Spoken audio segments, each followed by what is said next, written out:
A Folha de Londrina iniciou uma série de entrevistas com os candidatos a prefeito de Londrina. A publicação da reportagem e desse podcast será feita por ordem alfabética, conforme combinado com os partidos que disputam as eleições municipais. O segundo convidado é o candidato do PDT, Barbosa Neto. Candidato, depois de algumas tentativas, o senhor ocupou o cargo de prefeito, uma eleição cheia de reviravoltas em 2008, depois 2009, e em 2012 o senhor teve o mandato interrompido por uma cassação pela Câmara de Vereadores. O que te motiva a voltar à disputa eleitoral agora em 2020? Olha, Guilherme, justamente esse fato, né? Eu tive um mandato interrompido. Falta um ano para eu cumprir esse mandato. E os belos projetos que nós apresentamos e a revolução que nós fizemos em Londrina em curto espaço de tempo foi marcante. Então, eu creio que eu preciso terminar esse meu mandato e quero colocar meu nome novamente à apreciação da população. O Ministério Público tentou,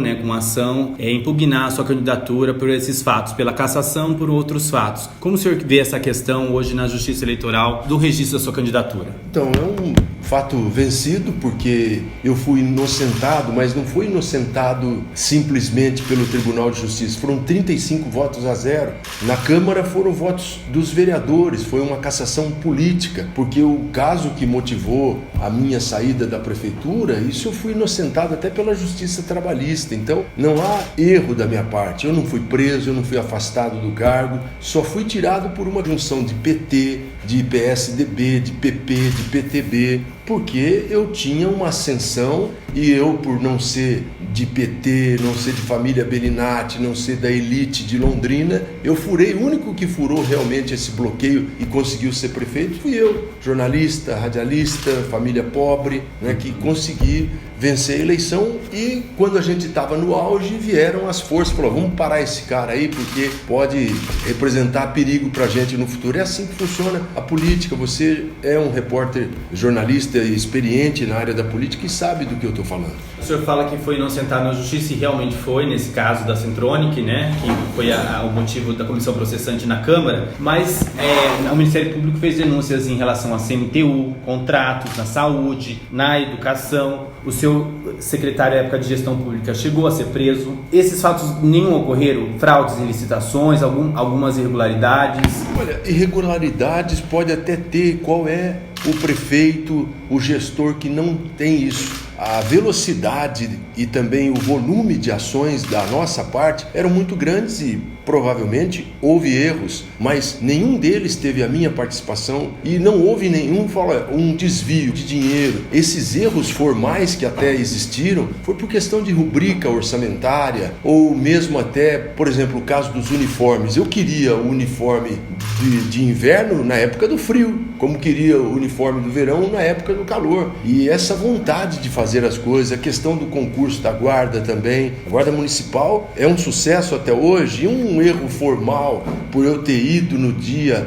lá antes de ter efetivamente a Guarda concluída, mas era algo apenas para comemorar aquilo, para mostrar realmente que o serviço estava funcionando. Isso pode ter sido, de alguma forma, o ímpeto de fazer, mas nós fizemos, mas não houve desvio, eu não enriqueci, não houve nenhum dolo natural da minha parte de falar, vou pegar dinheiro. O povo sabe, eu estou aí nesses últimos 8 anos, as pessoas sabem como eu perdi patrimônio, não enriqueci, não estou fingindo nada disso.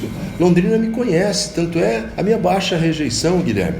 Londrina sabe onde eu estou, o meu trabalho. Eu sou um cara que continua acordando de madrugada, trabalhando o dia inteiro por essa cidade, na minha atividade, e conheço, estou muito mais calejado, estou muito mais preparado, justamente por conta desse fato de estar mais experiente. Eu já passei por essa prova de fogo. Você alguma coisa desse período de prefeito? Olha, eu acho que a gente tem que olhar o passado e aprender com ele. Eu creio que eu aprendi muito, mas eu fiz muita coisa, um volume imenso. Foram mais de 2.800 ruas asfaltadas, foram capelas mortuárias, academias ao ar livre, e fizemos tudo isso sem dinheiro. É fácil você fazer um estrogonofe com carne de primeira, eu quero ver fazer um estrogonofe com carne de terceira, como nós fizemos. Nós não aumentamos o IPTU, nós reduzimos a alíquota de ISS para trazer mais empresas para cá. Londrina é a 38ª cidade em população, era na minha época a 15ª na geração de empregos. Não foi à toa que Londrina saiu em destaque na revista Época, na revista Veja, revista Você S.A., na capa. Isso é difícil, a não ser para escândalo, né? E nós estávamos trazendo uma outra visão de crescimento e prosperidade para Londrina. O senhor falou de emprego, e essa é a primeira pergunta dos temas, né, que a gente tem que abordar aqui. O saldo de emprego só em 2020, por conta da pandemia, está negativo em 4.100, fora os últimos alguns anos aí que estavam em queda já constante. Qual a sua política para atração de empregos? O senhor participou de um debate recente na CIL também.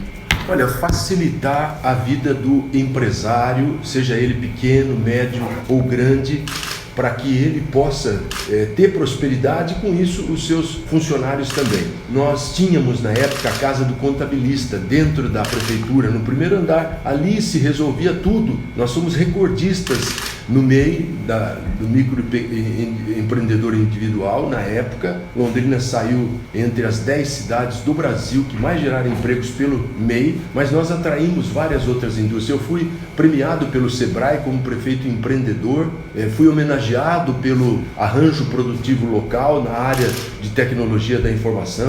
Eu, ao invés de penalizar o empresário, eu facilitei a vida quando eu reduzi. Qual foi o prefeito que reduziu a alíquota de ISS para as empresas do ramo de consórcio que vieram para cá, se instalaram aqui e geraram vários empregos limpos para a cidade que até hoje favorecem a nossa receita do município? Eu acho um erro você penalizar a pessoa, o imposto mais perverso que existe, que é o IPTU. Você pagar para morar, como fez o prefeito, e colocou o IPTU como a principal fonte de receita da prefeitura, sendo que ela tem que ser o ISS. Na minha época já estava lá em cima o ISS, junto com outras fontes, mas agora, penalizando a pessoa que tem a sua casa, que vai ser penalizada pelos benefícios que a cidade possa também proporcionar para ela, eu acho que é injusto, né? Esse IPTU deveria demorar 100 anos para chegar nesse valor, 500%, 600%.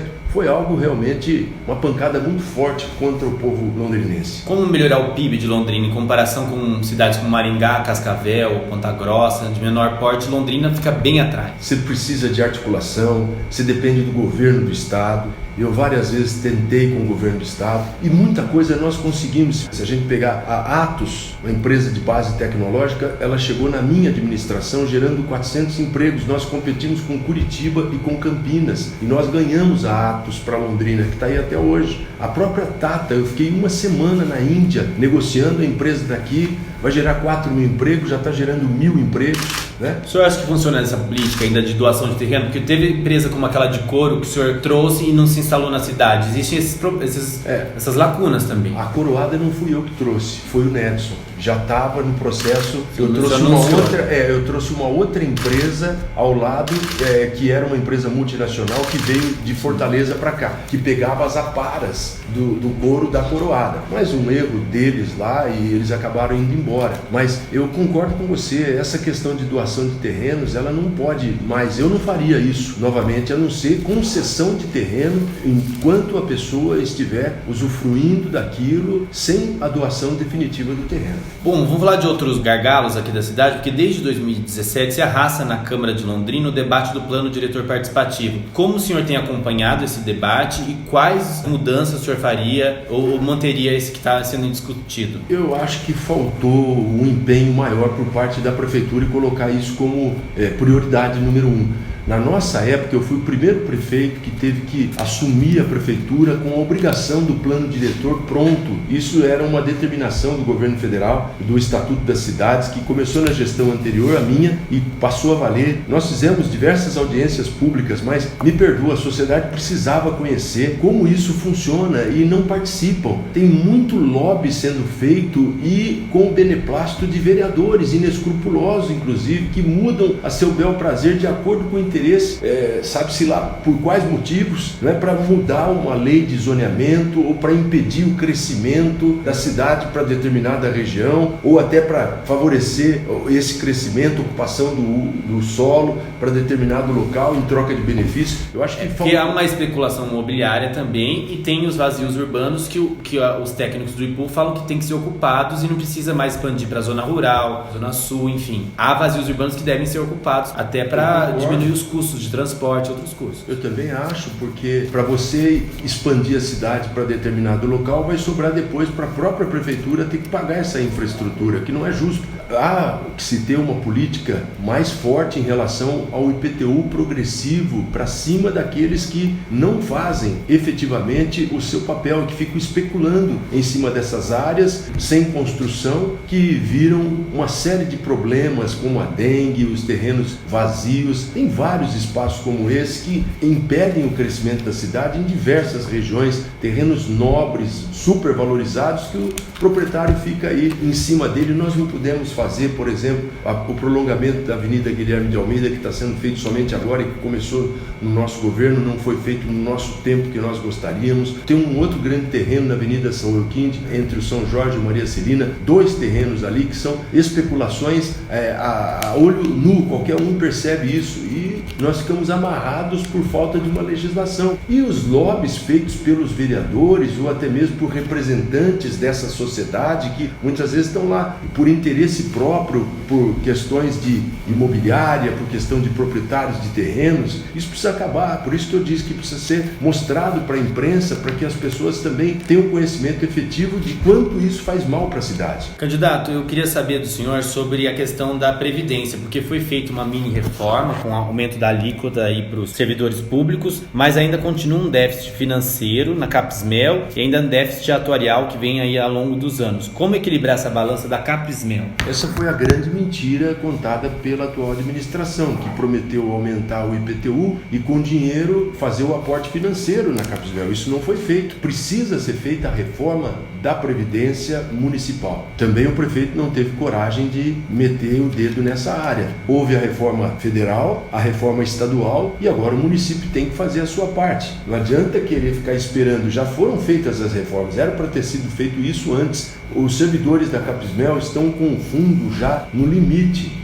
e vai ter que ser resgatado esse dinheiro, senão no fim do ano, se não houver um aporte por parte da prefeitura, eles correm o risco de não receber os seus benefícios, aposentados, pensionistas. Então, primeira coisa que precisa ser tratada com muita seriedade é a questão da Capesmel, que vai ser um gargalo imenso para o próximo prefeito pela irresponsabilidade dessa atual gestão. Vamos falar de saúde, né? Porque ficou evidente aí os problemas da saúde, sobretudo agora com a pandemia. No seu plano de governo, o senhor fala em ampliar o horário de atendimento de UBS na Zona Sul, no Maria Cecília na Zona Norte, construir uma UBS de atendimento 24 horas na Zona Leste. Tem dinheiro para tudo isso, candidato? Recurso, porque aumenta a mão de obra, aumenta o salário, folha de pagamento. Guilherme, você sabe que onde tem mais dinheiro é a saúde. E, vamos falar a verdade, prefeito médico que prometeu melhorar a saúde e piorou. As 2 únicas UPAs saíram da nossa lavra, uma que eu inaugurei e a outra que eu deixei o dinheiro em caixa, terreno escolhido e o projeto pronto. Pena que inauguraram e já saiu com problema até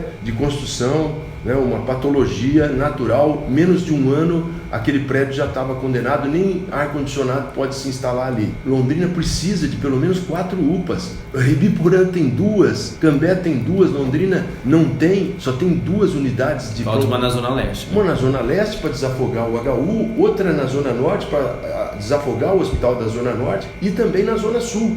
Eu não sei se no Ouro Branco ou em outra, porque do União da Vitória fica muito distante, mas poderia ter uma referência em cada região também para desafogar o Hospital da Zona Sul. Eu creio que você, criando essas condições e fortalecendo, na nossa opinião, nós vamos fortalecer, continuar o programa que nós fizemos, que era um esporte para evitar que a pessoa fique doente. Mas o programa Saúde da Família, através do NASF, o Núcleo de Atenção à Saúde da Família, aumentando o número de equipes, você evita, né, contratando médicos generalistas, você evita que a pessoa tenha que ir no posto de saúde. E aí você faz essa redistribuição ali, fazendo a prevenção. Está provado agora, com a pandemia, como é importante que a pessoa não vá para o posto de saúde, porque lá ela pode contrair uma outra doença, principalmente a população de risco.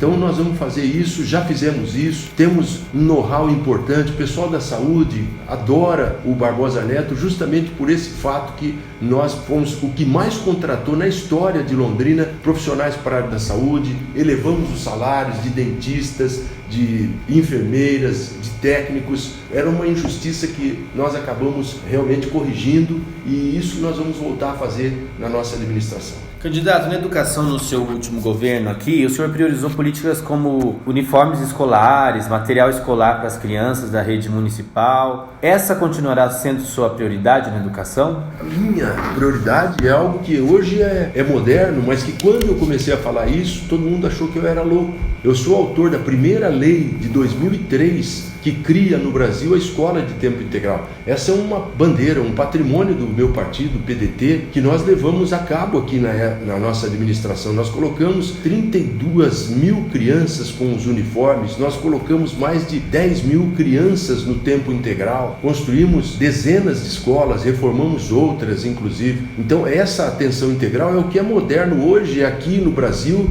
e no mundo inteiro e vai continuar sendo, só que nós vamos inovar. Por exemplo, o uniforme, que muita gente olha com desdém ou acha que isso é algo populista. Não é populista. O uniforme, Guilherme, ele evita o bullying, o uniforme evita até as agressões, assédios sexuais, até acidentes, porque a criança é identificada. Eu vi isso no Japão. E os adultos falam, aquela criança está ali, está com uniforme, está fora da escola, o que está acontecendo? Já há uma proteção para ela, sem contar outras ações. O que nós vamos fazer agora, até aproveitando essa questão de pandemia? Nós vamos distribuir vouchers para que as mães possam comprar o uniforme escolar no comércio local. Vamos cadastrar as empresas, então aquela moça que tem uma máquina de costura no fundo de quintal, ela vai poder fornecer esse uniforme para a rede municipal. E mais uma outra inovação que me impediram até por preconceito, vai ser a distribuição de material escolar. Eu não estou inventando a roda, Guilherme. Isso existe no estado de São Paulo, também com distribuição de vouchers para incrementar as gráficas, as papelarias locais. Nós vamos distribuir o lápis, caderno, a borracha, a régua, o apontador, a lancheira. Isso tudo vai fazer com que a pessoa se sinta pertencida àquele local. O que aumentou de criança que quis vir para a rede municipal quando nós começamos a distribuir uniforme, e eram tênis, eram mochilas, eram agasalhos, eram 20 peças. Eles diminuíram isso, mas nós vamos voltar com essa prioridade, porque tem muitas mães, tem mais de 1.000 crianças que saíram das escolas particulares e estão ingressando agora nas escolas públicas também. Londrina tem um know-how excelente nessa área. Eu fiz concurso para professores, eu melhorei a carreira, o salário das professoras. Quer dizer, não foi só essa distribuição de infraestrutura. Foi uma questão muito grande e importante, que eu tenho certeza que foi positiva. As mães se recordam disso e elas vão ter essa tranquilidade. E mais, parar com esse negócio da criança sair 4 horas da tarde. Escola de tempo integral tem que ser integral, 6 horas da tarde, com 5 refeições de qualidade. Porque aí a mãe ou o pai pode trabalhar tranquilamente, deixando o seu filho bem cuidado, com artes, fazendo também esporte, lazer, cultura. Isso tudo vai ser feito. O senhor falou em cultura, tem uma pergunta da Célia Musilli, que é a nossa editora da Folha 2, aqui da Folha de Londrina. Ela, por conta da arrecadação, no orçamento de 2021, cai de 5 milhões e 300 mil para 2 milhões o orçamento do PROMIC. Isso já é fato para 2021, pelo menos o orçamento enviado pela atual gestão. Ela quer saber do candidato qual a importância do PROMIC, já que o projeto, segundo ela, representa a força motriz da cultura na cidade. Ela quer saber se o senhor pretende dar continuidade ou não ao programa. Nós vamos investir 10 milhões de reais no PROMIC. Eu fui o único prefeito, embora não tenha sido criado na minha gestão, que fez com que o PROMIC fosse a 0,86 do orçamento. Nós vamos agora para 10 milhões de reais. O Programa Municipal de Incentivo à Cultura, ele é importantíssimo, principalmente agora no pós-pandemia. As festas rurais que acabaram, que na nossa época, festa do milho, do café, do frango, dos distritos, essas festas, muitas delas são geridas com recursos do PROMIC, e o PROMIC nos ajudou muito na própria atenção da criança de forma integral. E nós vamos aproveitar. Londrina é a cidade dos festivais festival de dança, de teatro, de música, de balé. Nós queremos que isso volte a ter uma efervescência, isso gera renda para a nossa cidade. A música, a arte, elas são a principal manifestação do nosso ser como seres humanos. Então nós vamos incentivar bastante essa questão. O Promic vai ter 10 milhões de reais na nossa administração. Tem questões sociais graves como a questão dos 1.000 moradores de rua segundo o último censo. Agora na pandemia ainda ficou mais evidente essa situação. Como resolver essa mazela social? Pegar de empreita, né? Pegar a sério como em todos os problemas que nós fizemos. Nós vamos fazer com que os moradores tenham um cadastro.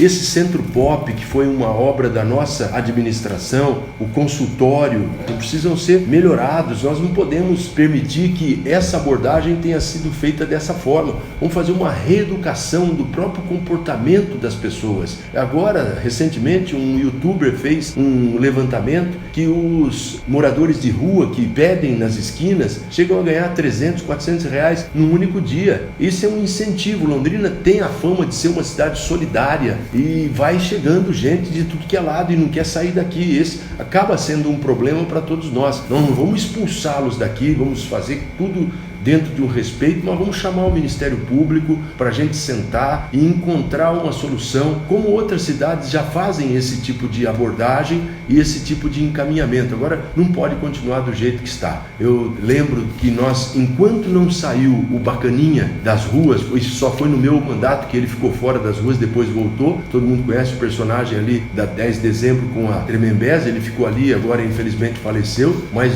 foi na nossa época que era prioridade minha. Eu disse à secretária da época, eu não quero ver esse moço ali. Ele foi para uma clínica, ele se recuperou à época, infelizmente teve uma recaída. Ele é apenas um exemplo emblemático até dessa situação, mas que mostra a nossa sensibilidade em relação a tudo isso. A questão do morador de rua tem um problema social, mas também há problemas também de habitação popular. Faltam casas para as famílias, né? Por isso muita gente ainda está na rua também. O senhor foi responsável por trazer o Vista Bela, mas foi criticado também por implantar essa moradia social sem infraestrutura necessária. O senhor faria diferente na questão do Vista Bela hoje, trazendo um conjunto habitacional na cidade? Guilherme, é um processo, eu não podia perder aquela oportunidade de recursos que foram enviados para cá. Desde que eu saí da prefeitura, nenhum prefeito mais criou projetos. As casas populares que o QIREF entregou foram todas contratadas no meu governo. Nós fizemos quase 7.000 moradias e eu encontro pessoas agora que terminaram de pagar depois de 10 anos, começou com a prestação de 110, estava pagando 50 reais, no nome da esposa, no nome da mulher que ficava. Eram recursos federais.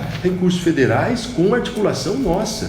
Porque não adianta, você fez, não, eu não era do PT e trouxe dinheiro, que o PT estava no governo federal. E é o que vai acontecer agora, nós vamos atrás do Bolsonaro, agora tem o programa verde e amarelo, tem que querer fazer. Londrina está cercada hoje novamente de lonas pretas, invasões, eu tirei todas, não teve uma invasão na minha época, tiramos do fundo do Maria Cecília, levamos o pessoal que está lá de novo no Aparecidinha, mas agora são outros moradores, fica ao lado do São Jorge. Nós não tínhamos, lona preta não tinha uma. Teve outros prefeitos por aí que na Coab tinha uma verba imensa só para distribuir lona preta. Nós não tivemos isso. Eu participei, eu ia junto na lama quando deu o vendaval e eu estava junto com as famílias ali pisando no barro, sentindo a dor deles. Eu vou antes que o problema chegue, eu vou no momento que ele chega e vai ser assim novamente. Nós vamos administrar para os bairros, administrar para as pessoas que mais precisam. Candidato, só para finalizar uma pergunta mais provocativa mesmo, o senhor foi responsável por trazer a Guarda Municipal e o programa Cidade Limpa. Foram projetos arrojados, que geraram muita polêmica no início, mas depois acabaram sendo até elogiados por muitos especialistas. Mas agora o senhor vem com uma proposta de governo anexada de 2 páginas, eu peguei lá no site do TSE, e chama Programa Arroz e Feijão. Acabou a criatividade? O senhor pretende fazer uma gestão mais simples ou apenas faltou tempo para elaborar um plano mais arrojado? Eu tenho um plano de governo mais denso, só que para você mandar pro TRE, eu quis mandar o simples. Por que arroz e feijão? Arroz com feijão porque é o básico, porque é simples, e também para não ser copiado pelos outros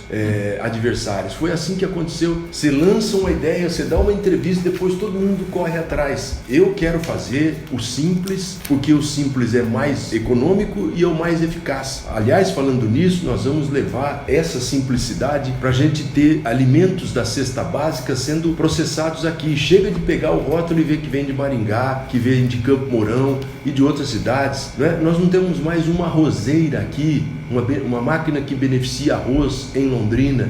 Londrina é cercada por abatedores de frango, mas não tem nenhum aqui. Nós somos o Centro Nacional de Pesquisa de Soja, um dos maiores do mundo, com sede aqui em Londrina. Tem várias produções de soja aqui, mas nós não temos um esmagamento de soja aqui como era Anderson Cleito. O óleo de soja vem de outras cidades. Então nós queremos esse arroz com feijão no dia a dia. Isso também vem por conta até do Restaurante Popular Leonel Brizola, do PAA, que é o Programa de Aquisição de Alimentos, que nós comprávamos dos produtores locais para fornecer para merenda escolar aqui. Embora possa parecer simplório, populista até, mas eu gostei dessa provocação, na verdade muito mais denso, muito mais importante do que possa parecer.